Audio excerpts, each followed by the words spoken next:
আলহামদুলিল্লাহ পরিবেশ তো ভালো, একটু স্লো দেখা যাচ্ছে, আর একটু স্পিড হলে ভালো হবে আর কি।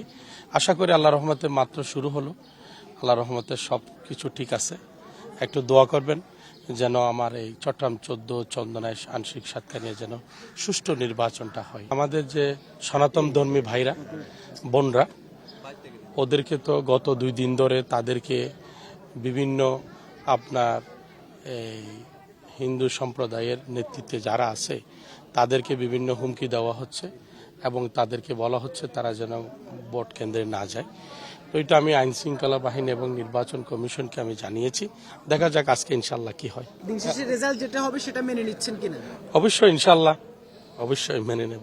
আপনার প্রার্থিতা বাতিল হয়েছে নির্বাচন কমিশন? না, এগুলো তো এগুলো হচ্ছে ফেক, মানে প্রপাগান্ডা, ফেক, বুঝেন না, আমার বুয়া